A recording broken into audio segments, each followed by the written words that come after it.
हाँ भाई, कैसे हो आप सभी? बढ़िया हो? कैसी चल रही है आप सभी की पढ़ाई? अच्छी चल रही है? चलो ठीक है। स्वागत आप सभी का आपके अपने इस डिजिटल एंड कॉन्सेप्चुअल प्लेटफॉर्म पे, कॉन्सेप्ट एजुकेशन हब के। ठीक है। और हमारा अभी जो बैच चल रहा है वो आपके साथ वो 11वीं कक्षा का ये क्लास चलेगा। और 11वीं क्लास की सीरीज़ में ये कंटिन्यू एक क्लास जुड़ने जा रही है। और वो हम पढ़ाई कर रहे हैं, वो भी सम्मिश्र संख्याओं के बारे में हम पढ़ाई कर रहे हैं।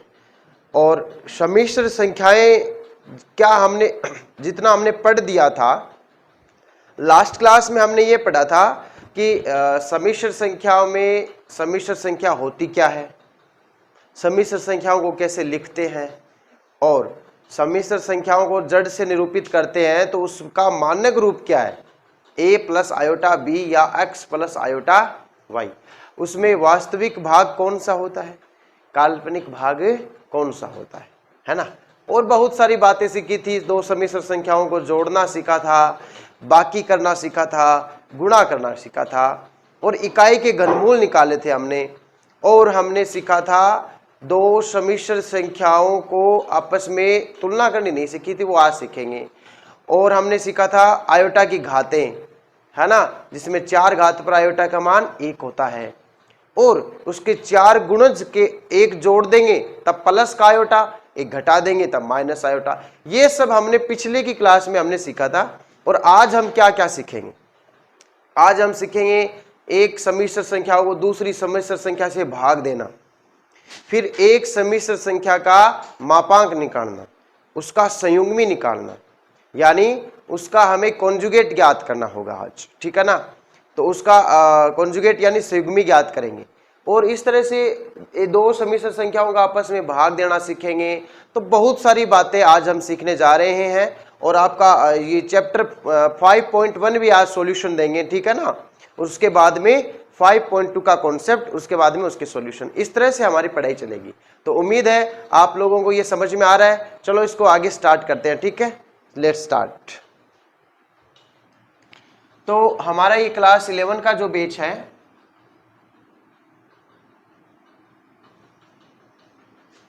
मैथ का,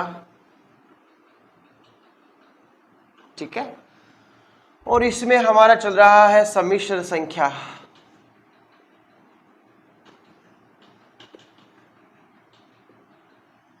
यानी कॉम्प्लेक्स नंबर।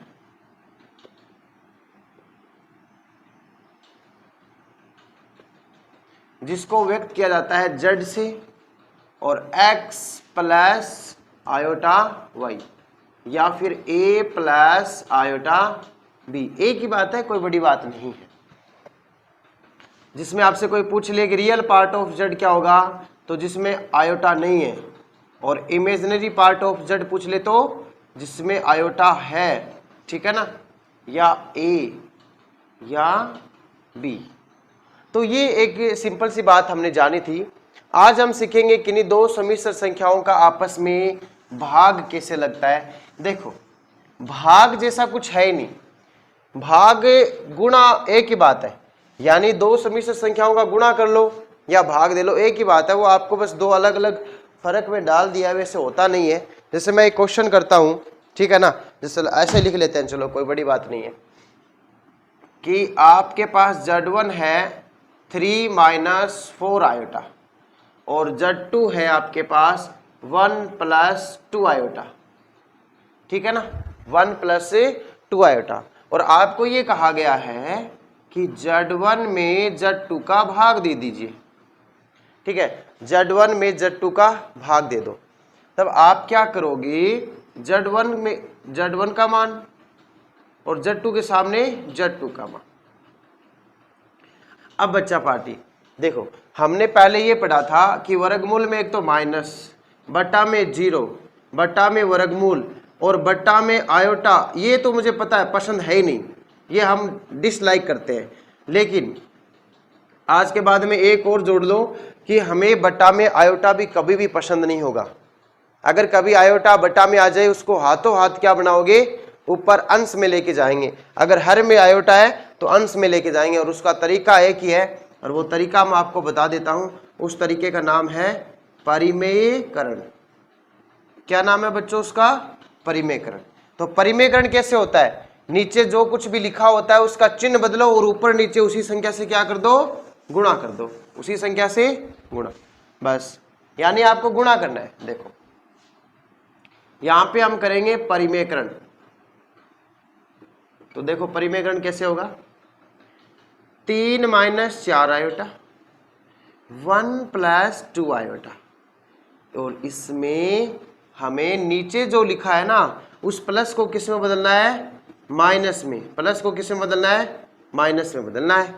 दिख रहा है आपको, ठीक है। आगे देखो, अब बताओ, आप कहोगे सर ये क्या हो गया, ऊपर भी 2 ब्रैकेट की गुणा है, नीचे भी 2 ब्रैकेट की गुणा। मैंने तो आपको पहले ही कहा था कि सम्मिश्र संख्याओं का भाग का मतलब ही गुणा है। अब देखो कैसे करेंगे गुणा, 3 एकम 3, 3 दूनी 6 आयोटा, माइनस के 4 आयोटा, माइनस माइनस प्लस, 4 दूनी 8 आयोटा, आयोटा आयोटा का स्क्वायर कर दिया। नीचे कितने बालकों को a + b a - b दिख रहा है, सभी बालक बालिकाओं को यहाँ पर a + b a - b दिख रहा होगा, और उसमें a का स्क्वायर माइनस b का स्क्वायर, ठीक है। देखो 3 ऐसा का ऐसा, 6 और 4 कितने होते हैं, 10 आयोटा। ये आयोटा का स्क्वायर कितना होता है भाई बताओ, आयोटा का स्क्वायर होता है -1, कल ही सीखा था। तो ये हो जाएगा माइनस का 8, 1 का स्क्वायर 1, माइनस माइनस 2 का स्क्वायर 4 और आयोटा का स्क्वायर, ठीक है। अब देखो 3 में से 8 गए कितना आया, यहाँ पे लिख देता हूँ, 3 में से 8 गए माइनस के 5 और माइनस के 10 आयोटा, ठीक है बच्चों। और आयोटा स्क्वायर का मान वापस रख दो, -1, 1 - 4 गुणा -1, तो ये आ जाएगा Z1 बट्टा Z2 का मान जो है ना, ध्यान से देखो, माइनस का 5 माइनस का 10 आयोटा, 1 माइनस माइनस प्लस, 4 और 1 कितना होता है, 5 होता है, -5 - 10 आयोटा बट्टा 5, Z1 बट्टा Z2।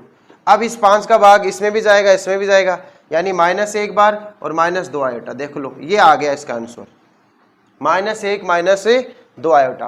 तो इसका फाइनल आंसर आता है -1 - 2 आयोटा, और वो भी एक तीसरी जड़ के बराबर आएगा, यानी वो भी एक सम्मिश्र संख्या आएगी। तो पहली बात तो ये आपको सीखनी है कि किन्हीं 2 सम्मिश्र संख्याओं का भागफल एक तीसरी सम्मिश्र संख्या आएगी, यानी एक 2 सम्मिश्र संख्याओं का भाग जो होता है वो एक अकेली सम्मिश्र संख्या बनेगी। भाग न होकर वो एक प्रकार से गुणा ही होता है, और उसका परिमेयकरण करने से ये कंप्लीट होता है। बात आपके समझ में आ चुकी होगी, ठीक है। और एक बात और ध्यान देना, नीचे है ना जैसे ही परिमेयकरण करोगे आयोटा वाला पद है ना वो हट जाएगा। क्यों हट जाएगा, क्योंकि उसका वर्ग करेंगे और वर्ग करने पर आयोटा स्क्वायर का मान आ जाएगा -1। तो हम चाहते भी यही थे, हमारी यही चाहत थी कि आयोटा का वैल्यू -1 हो जाए, आयोटा हट जाए। तो इस तरह से आप इसको समझ सकते हो। बच्चों अच्छे से नोट करो, फाइनल आंसर तक पहुंचो, उसके बाद में यहाँ पे गौर दो कि हाँ ये सम्मिश्र संख्या बन चुकी है, भाग न होकर गुणा ही है। इसके आगे मैं आपको सिखाऊंगा एक चीज, मापांक और संयुग्मी। तब तक आप इसको नोट करो वीडियो को रोक के, ठीक है, या स्क्रीनशॉट ले लो। बच्चों अब एक नया टॉपिक सीखेंगे, उसका नाम है सम्मिश्र संख्या का मापांक और संयुग्मी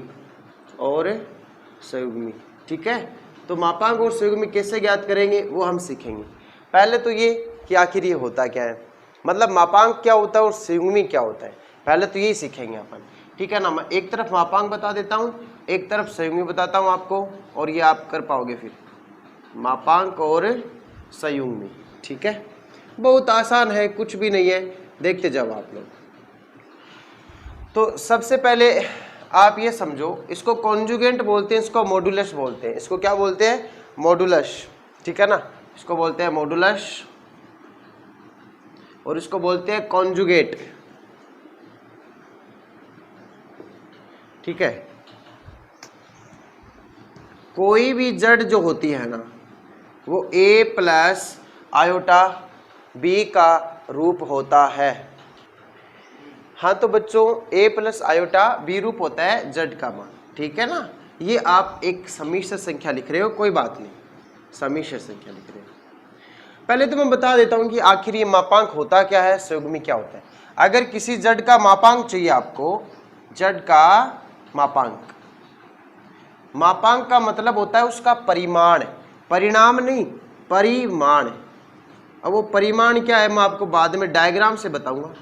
उसको लिखने का तरीका है कि जड़ के दोनों ओर दो पैरेलल लाइन बना लो, ये एक जड़ का मापांक कहलाता है। और उसका वैल्यू होता है वर्गमूल में a square plus B square. अब बच्चों b माइनस का हो चाहे प्लस का हो कोई फर्क थोड़ी पड़ेगा क्योंकि उसका स्क्वायर हो गया है, तो ये है उसका मापांक, ठीक है। और जड़ का संयुग्मी क्या होता है वो मैं आपको बता देता हूं। जड़ का संयुग्मी जो होता है ना वो होता है जड़ के ऊपर लगा होगा बार, क्या लगा है, एक हल्का बार, डैश जैसा है बार, और उसका वैल्यू होता है, देखो बच्चों अगर ये प्लस का चिन्ह हो तो माइनस कर दो, अगर यहाँ पे माइनस का चिन्ह आए तो उसको प्लस कर दो, बस चिन्ह बदलना है। उसको बोलते हैं संयुग्मी a माइनस आयोटा b। और चिन्ह हमेशा आयोटा के साथ वाले का बदला जाएगा, चिन्ह हमेशा आयोटा के साथ वाला बदला जाएगा, उसी को बोलते हैं जड़ का संयुग्मी यानी जड़ बार। बस ये सिंपल सिंपल चीजें हैं, दो चीजें आप नोट कर लो। देखो जड़ का मापांक क्या होता है, उसका रिजल्ट होता है, ये अब ध्रुवीय रूप पढ़ेंगे ना तब और अच्छे से समझ लेंगे। जड़ का मापांक मतलब a square plus B square का वर्गमूल, संयुग्मी का मतलब होता है चिन्ह बदल देना, ठीक है। आप इसको नोट करो अच्छे से और फिर हम आगे बढ़ते हैं। चलो एक एग्जाम्पल से समझते हैं कि जड़ का वैल्यू मेरे पास है 3 माइनस 4 आयोटा, क्या है 3 माइनस 4 आयोटा। अब मुझे इसके मापांक भी ज्ञात करना और संयुग्मी भी ज्ञात करना है। देखो बच्चों मुझे इसका मापांक चाहिए, क्या चाहिए, जड़ का मापांक, जड़ का मापांक। तो देखो कैसे निकालूंगा मैं, वो होगा जड़ के दोनों तरफ पैरेलल लाइन और उसका वैल्यू होता है वर्गमूल में a square plus B square. तो ये देखो वर्गमूल, a का वैल्यू कितना है 3 का स्क्वायर प्लस b का माइनस 4 है, लेकिन स्क्वायर करोगे तो फर्क नहीं पड़ेगा कोई, ठीक है ना, कोई फर्क नहीं पड़ेगा। 3 का स्क्वायर 9 होता है, 16, 4 का स्क्वायर 16 और 9 25, 25 का वर्गमूल पूरा पूरा कंप्लीट 5 अंश और आ जाएगा, बात खत्म, एकदम से प्रॉपर वैल्यू आएगा परिमाण, क्या एकदम से प्रॉपर वैल्यू, क्योंकि पीछे वेरिएबल लगा इसलिए प्लस माइनस लगा दोगे, ठीक है। आगे देखो, लेकिन आप एक बात बताओ, ये जो जड़ का मापांक आता है ना, जड़ का मापांक ये एक परिमाण होता है, क्या होता है, परिमाण। और ये परिमाण एक दूरी के बराबर होता है वैसे बच्चों, किसके बराबर, दूरी। और ये दूरी कैसे आती है, ध्रुवीय अभी पढ़ेंगे थोड़ी देर बाद में, मैं ध्रुवीय रूप पढ़ाऊंगा आपको। और बताओ दूरी कभी नेगेटिव होती है क्या, आप बताओ, नहीं होती ना, तो इसका माइनस मान लेंगे नहीं, हमेशा प्लस मान लेंगे, इसलिए ये हमेशा प्लस होएगा, ठीक है ना। आगे देख, अब आगे हम जड़ का क्या निकालेंगे, संयुग्मी, जड़ का संयुग्मी। अच्छा संयुग्मी का मतलब क्या होता है, जड़ बार।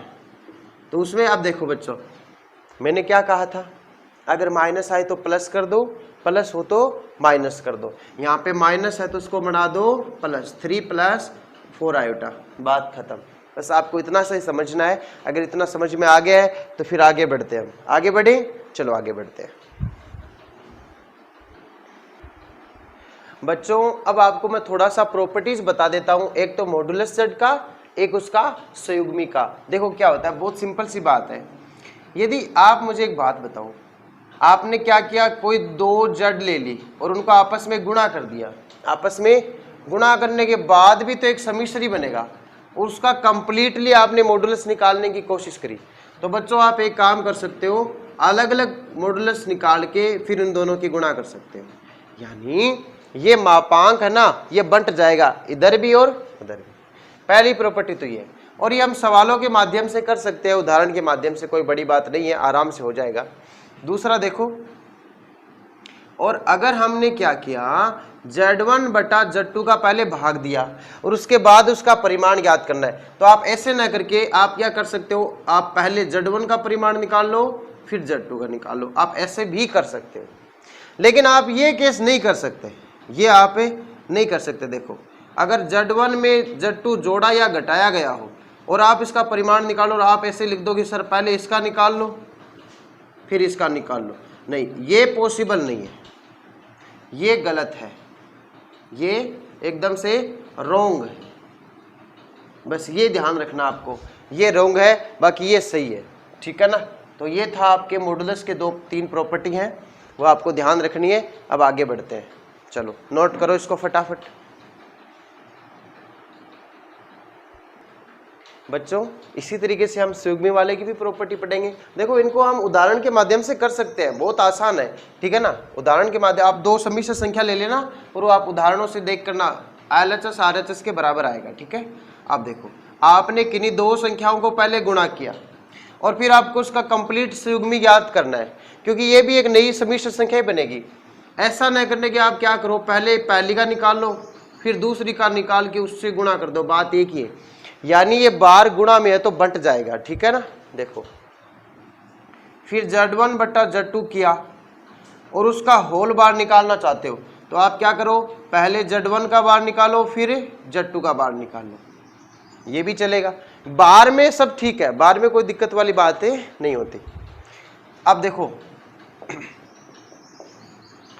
अब इसमें एक मजे वाली बात यह है कि आप किसी 2 संख्याओं को आपस में जोड़ रहे हो या घटा रहे हो और उसका बार निकाल रहे हो ना, तब यहाँ एक इंटरेस्टिंग बात है, आप पहली वाली का निकाल लो बार और फिर दूसरी वाली का भी निकाल लो और आपस में जोड़ बाकी कर सकते हो, बात एक होगी। लेकिन पिछली बार वो मापांक में लागू नहीं होता है, जबकि संयुग्मी में ये लागू होता है।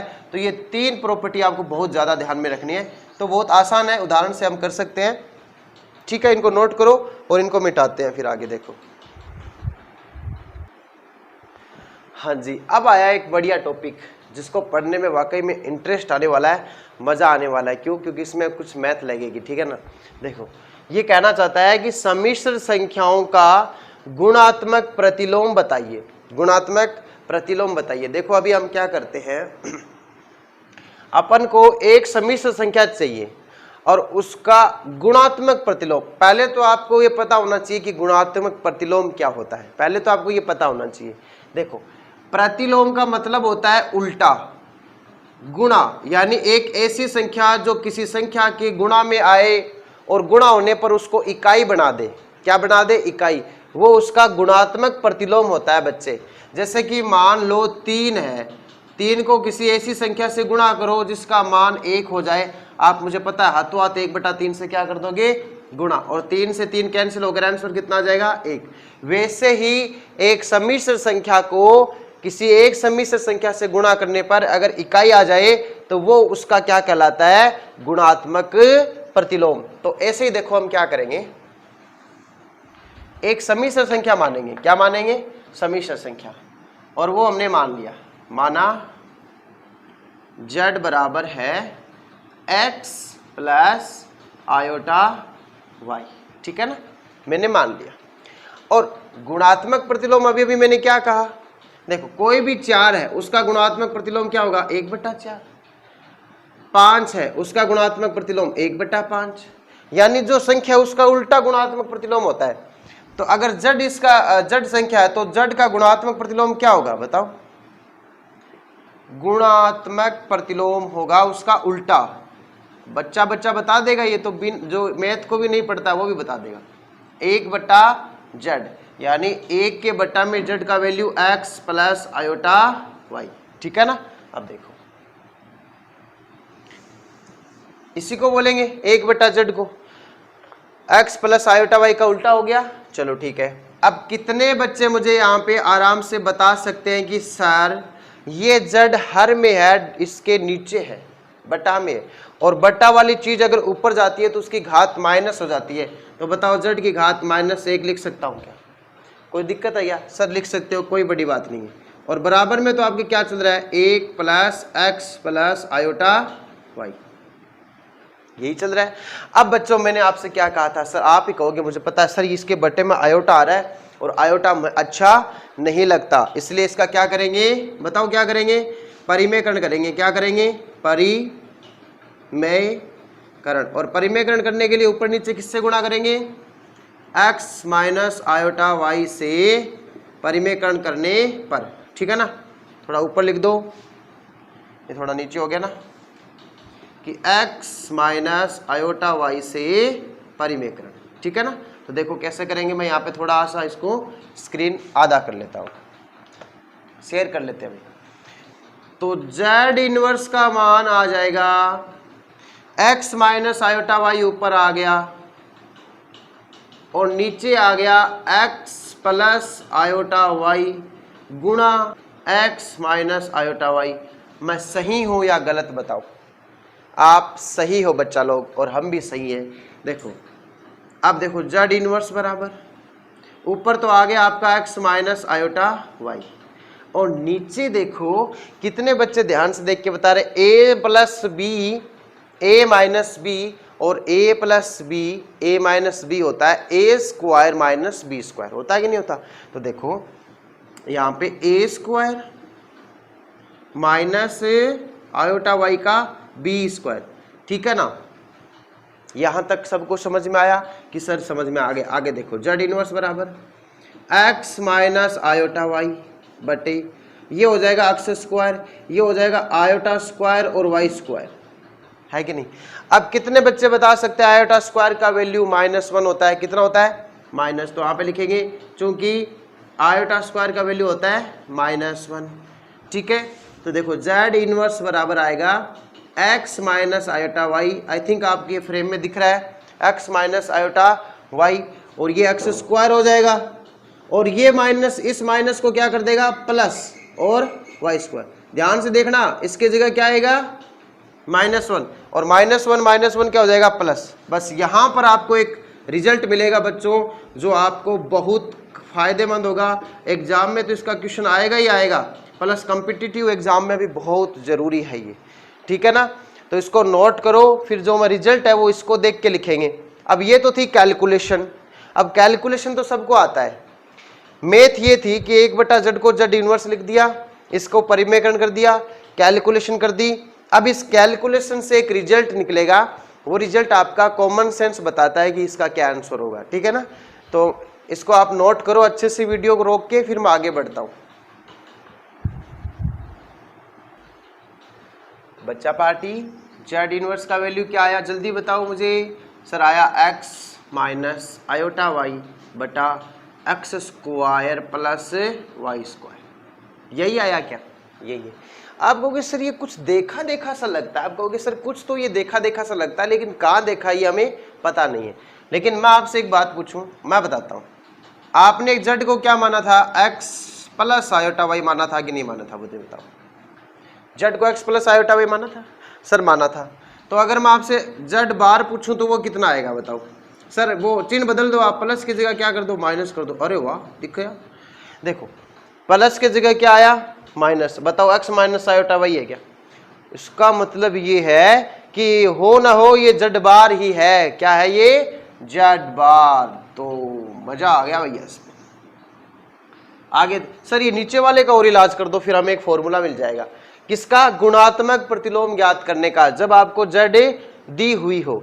ये क्या है, अभी अभी पढ़ा था, ठीक है, नहीं याद आ रहा है तो मैं बताता हूं। मापांक, और z का मापांक क्या था, x square plus y square. लेकिन सर आप कहोगे ये यहाँ पे तो वर्गमूल है ही नहीं और यहाँ पे वर्गमूल आ रहा है, तो दोनों तरफ क्या कर दो, let's make square both side.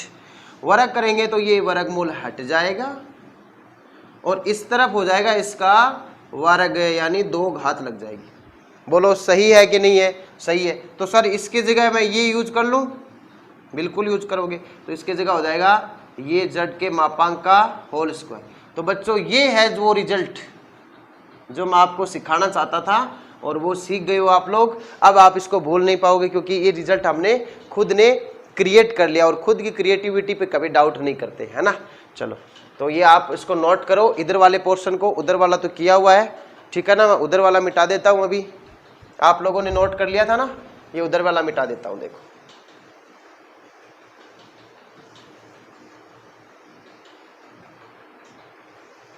चलो इसको नोट करो अच्छे से।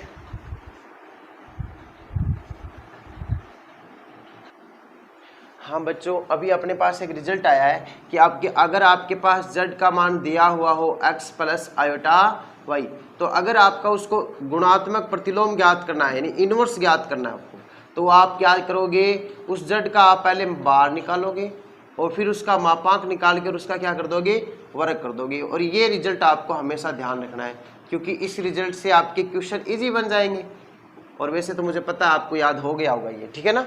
तो ये इस तरह का क्वेश्चन आपको समझना चाहिए। लेकिन इससे एक रिजल्ट और निकालेंगे। देखो अभी जेड इनवर्स को कितने बच्चे 1/z लिख सकते हैं, सारे लिख सकते हो। ये जेड बार है और ये मॉडुलस जेड का होल स्क्वायर है, होल स्क्वायर है ना, ठीक है। वज्र गुणा कर दो, क्या कर दो, वज्र गुणा। तो ये इधर आ जाएगा मॉडुलस जेड का स्क्वायर और ये जेड इधर चला जाएगा, जेड जेड बार। ये एक बहुत इंपॉर्टेंट बात होने वाली है जो आपके क्वेश्चन में आगे काम आएगी कि किसी भी संख्या का, समिश्र संख्या का मापांक का वर्ग जो होता है ना, संख्या और उसके बार यानी संयुग्मी के गुणा के बराबर होता है। अब ये प्रूफ भी कर सकते हैं अपन, देखो प्रूफ करते हैं। आप एक काम करो, जेड का मान ले लो 3 + 4 आयोटा, क्या ले लिया, 3 + 4 आयोटा ले लो, और उसका जेड बार कितना आएगा, 3 - 4 आयोटा। अब आप एक काम करो, जेड को जेड बार से गुणा करो, तो ये a + b a - b बन जाएगा। वो हो जाएगा a का स्क्वायर - b का स्क्वायर। तो 3 का स्क्वायर 9, 4 का स्क्वायर 16 और आयटा का स्क्वायर आयटा स्क्वायर, ये 9।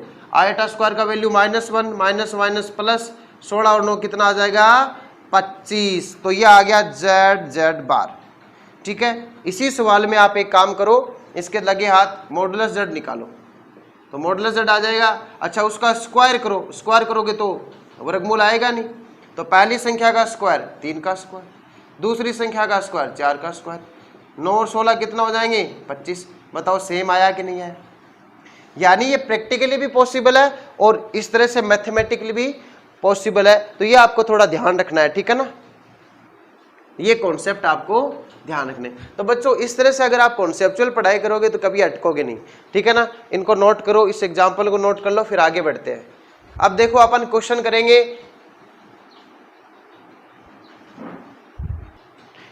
देखो बच्चों आपके सामने इस चैप्टर के एग्जाम्पल शुरू हो गए। कॉन्सेप्ट हमने सारे पढ़ दिए लगभग, ठीक है ना। और 5.2 और 3 के कॉन्सेप्ट है वो ध्रुवीय रूप वाले, वो हम बाद में देखेंगे। 5.3 का तो हो गया एक द्विघाती सूत्र से हल करना, 5.2 का है वो उस टाइम देखेंगे। देखो ये पहला क्वेश्चन करते हैं अपन, सब करते हैं। देखो यहाँ पर ये माइनस का, ये प्लस का -12 आ गया, 5 गुणा में लिख लो और 8 1/8। सबसे पहले अचर की गुणा अचर से किया करो, अचर की गुणा अचर से। फिर यहाँ पे आयोटा है उसको लिख लिया करो, और फिर आयोटा है उसको लिख लिया करो। बताओ ऐसे लिखने में कोई दिक्कत है आपको। 5 बाहर ले लिया, 1/8 बाहर आ गया, आयोटा आ गया और आयोटा आ गया। माइनस का 5/8 आयोटा स्क्वायर, और पूरा देश जानता है आयोटा स्क्वायर का मान -1 होता है। तो ये माइनस का 5/8 गुणा में -1 माइनस माइनस प्लस और 5/8, यह आ गया आपका आंसर, ठीक है ना।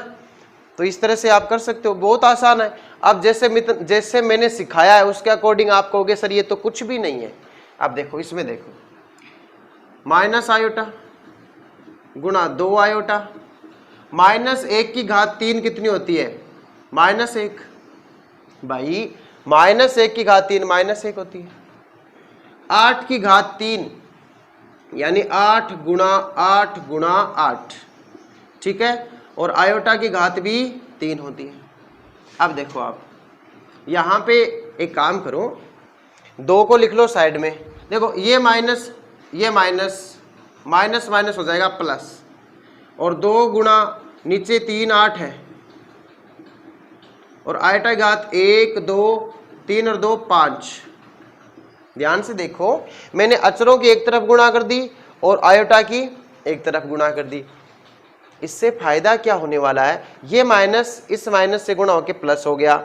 अब 2 का पहाड़ा 8 में 4 बार कट गया, और आयोटा की घात 5 आयोटा होती है, क्योंकि आयोटा की घात 5 को कितने बच्चे लिख सकते हैं, आयोटा की घात 4 प्लस 1, 4 अलग लिख लो, 1 अलग लिख लो। 4 का वैल्यू 1 होता है, और आयोटा का आयोटा, और वैल्यू आ गया आयोटा। बात समझ में आई क्या, कल सीखा था ना, आयोटा की घात 4 1 होती है। तो देखो ये हो जाएगा 8 चौक 32, और ये हो जाएगा 8 चौक 32, 32 आंटे 256, और आयोटा की घात 5 का वैल्यू हो जाएगा आयोटा, यानी आंसर आ जाएगा आयोटा बटा 256। ये हो गया आपका आंसर। ठीक है, तो समझ में आया आपको, दूसरा हो गया, पहला हो गया। ठीक है ना, पहला दूसरा दोनों क्वेश्चन कंप्लीट हो गए। अब एग्जांपल नंबर 2 करते हैं। ठीक है, चलो इनको समझो, आप इनको उतारो वीडियो को रोक करके, फिर हम आगे बढ़ते हैं। देखिए ये सवाल है अपना, 5 माइनस 3 आयोटा की घात 3 को a प्लस आयोटा b के रूप में लिखना है। ठीक है, चलो इसको लिखते हैं। कैसे लिखेंगे वो आप ध्यान देना भाई। अपने पास है 5 माइनस 3 आयोटा, और उसकी घात कितनी करनी है, 3 करनी है। 5 माइनस 3 आयोटा की घात 3 करनी है। अब ये बताओ होल क्यूब नहीं है क्या, है ना, और होल क्यूब कितने बच्चों को खोलना आता है, यहाँ पे 11th क्लास में हो, सबको आता होगा। चलो चलो मैं लिख देता हूँ यहाँ पे, चूंकि वैसे ऊपर लिखना चाहिए था, साइड में लिख देता हूँ बच्चों, आपको साइड में तो फिर जगह चाहिएगी। चलो एक काम करते हैं, होल क्यूब मैं ऐसे लिख के देता हूँ। चलो ये a माइनस बी का होल क्यूब है, कितना है बच्चों, a प्लस, मैं आपको दोनों सिखा देता हूँ। चलो ठीक है, आज आपको सिखाई देते हैं। वैसे सर्व समीकरणों की क्लास आनी बाकी है, लेकिन देखो इसमें आपको क्या करना है कि a के ऊपर 3 घात लगानी है, और b के ऊपर 3 घात लगानी है। ठीक है ना, फिर आपको 3a स्क्वायर भी करना है, फिर 3ab स्क्वायर करना है, यानी इस पे भी 3 घात, इस पे भी 3, 2 और 1 3, 2 और 1 3, 3 घात का क्या होता है, जोड़ा होता है। 3 घात का क्या होता है, जोड़ा होता है। 3 घात का जोड़ा होता है, a cube plus b cube plus 3a square b plus 3ab square. एक बार 2 इस पर 1 1 2, इस तरह से आप, ये आया कहाँ से ये हम डिस्कशन करेंगे, फिर कभी एक सिंगल क्लास दे देंगे या फिर कोई शॉर्ट बना देंगे। अब बच्चा पार्टी, अगर हमें एक माइनस वाली सर्व समीकरण चाहिए तो आपको रटना नहीं है, ये माइनस में कौन वाला प्राणी हुआ है, b। तो ये देख लो इस पूरी सर्व समीकरण में b की विषम घात कहाँ कहाँ पर है, बस बात वहां पे माइनस लगा दो और सम घात की जगह प्लस लगा दो, पूरा सवाल सही हो जाएगा। देखो a की घात 3, चूंकि a का तो कोई लेना देना नहीं है, तो b की घात 3 विषम संख्या, यहाँ पे माइनस आ जाएगा। यहाँ पे b की घात 1 है और 1 है तो विषम है तो माइनस आ जाएगा। ये 2 घात का तो प्लस पड़ा रहेगा, हो गया बस। तो माइनस वाली सर्व समीकरण डायरेक्ट चिन्ह देख के बताया करो, ठीक है ना, घात देख के बताया करो, घात। बस इसको अप्लाई कर दो यहाँ पे, तो अप्लाई करोगे तो 5 माइनस 3 आयोटा की घात 3 हो जाएगी, a का क्यूब यानी 5 की घात 3, माइनस b 3 आयोटा की घात 3, minus a square 5 square, b का वैल्यू 3 आयोटा, प्लस 3, a का मतलब 5, b का मतलब 3 आयोटा और उसका भी स्क्वायर। बात समझ में आ गई क्या। चलो 5 की घात 3 मतलब 5 एकम 5, 5 चौड़ी 25, 25 पंजो 125, ठीक है। 3 3 9 3 27, आयोटा की घात 3, 5 25, 25 75, और 75 को 3 से गुणा करोगे तो 5 3 15, 7 3 21 1 22, यानी 225, और आयोटा सिंगल है, ऐसा कैसा। फिर देखो 3 3 9 9 पंजो 45, 45 तिया 5 3 15, 4 3 12 और 1 13 135, और आयोटा का स्क्वायर। आप कहोगे सर ऐसे कैसे गुणा कर रहे हो, कर लो आप, ये 15 हो जाएगा, ये 9 हो जाएगा, 15 नमानी 135 ही होता है। अब देखो 125 यहाँ को यहाँ, 27 यहाँ को यहाँ, आयोटा क्यूब, आयोटा क्यूब। अब आयोटा क्यूब कितना होता है पता ना आपको, आयोटा स्क्वायर गुणा आयोटा, आयोटा स्क्वायर का -1, यानी माइनस आयोटा, बच्चा पार्टी माइनस आयोटा। तो इसका आंसर आ जाएगा माइनस आयोटा, ये हो जाएगा 225 ओनली आयोटा, और आयोटा स्क्वायर का -1 होता है तो -135।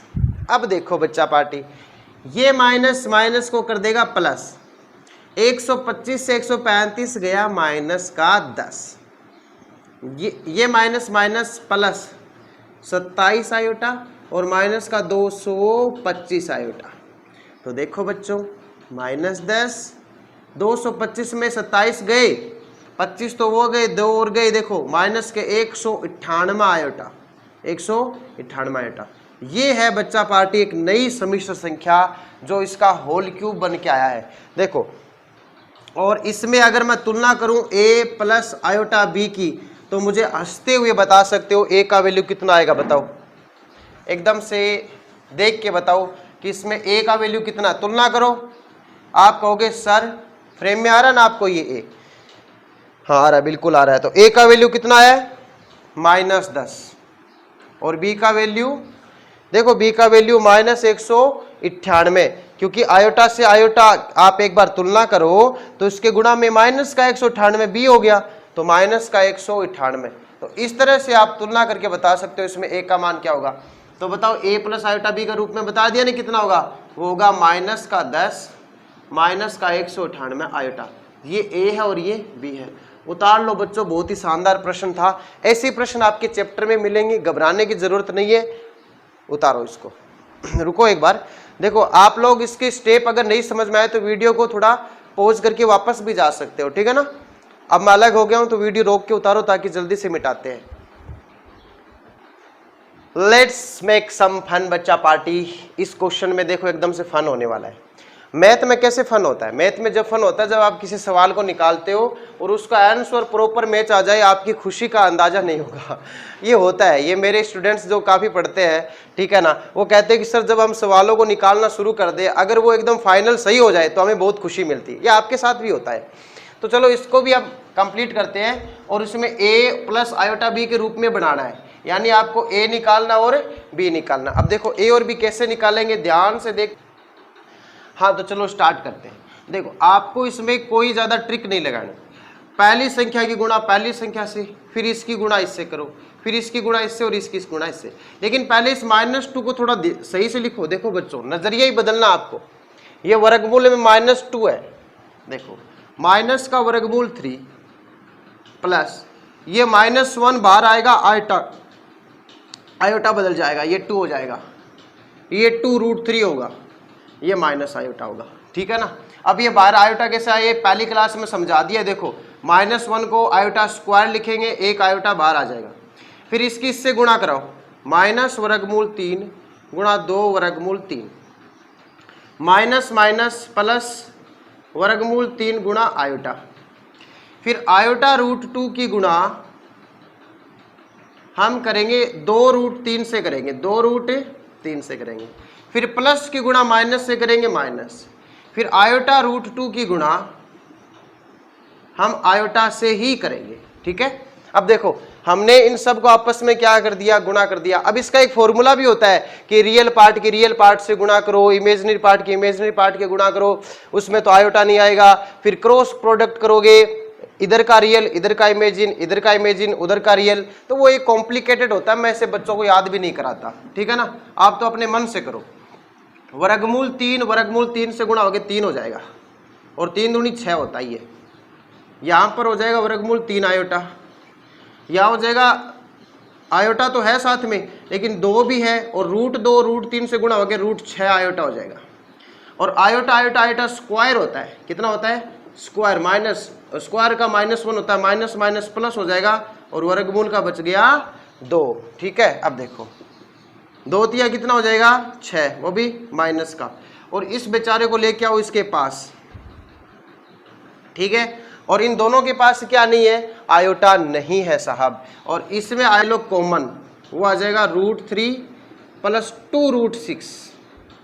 बताओ बन गया कि नहीं बन गया। अब बताओ अगर मैं यहाँ से इसको a प्लस आयोटा b लिखने की कोशिश करूं तो तुलना करने पर यहाँ पर a का मान कितना आएगा, जिसके पास आयोटा नहीं है वो a है, -6 प्लस वर्गमूल 2। और जिसके पास आयोटा है वो वैल्यू हो जाएगी b, यानी वर्गमूल 3 प्लस 2 वर्गमूल 6।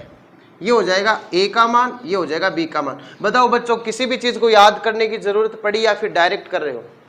डायरेक्ट करना है, बस आपको गुणा करते जाना है, लास्ट में जो बचेगा वो एक सम्मिश्र संख्या कॉम्प्लेक्स बन जाएगी। ठीक है ना? चलो आगे बढ़ते हैं, इसको नोट करो, मिटाते हैं। बच्चों नोट हो गया? चलो ठीक है। हाँ तो स्टूडेंट्स, अभी जो इसके 2 एग्जाम्पल बच गए ना, वो और 5.1 हम आगे की क्लास में करेंगे। ठीक है ना? तो यहाँ तक जो भी सिखाया है उसको रिवाइज करो अच्छे से। आज हमने सिर्फ और सिर्फ एग्जाम्पल सीखे नहीं, कॉन्सेप्ट भी सीखे थे, याद है ना?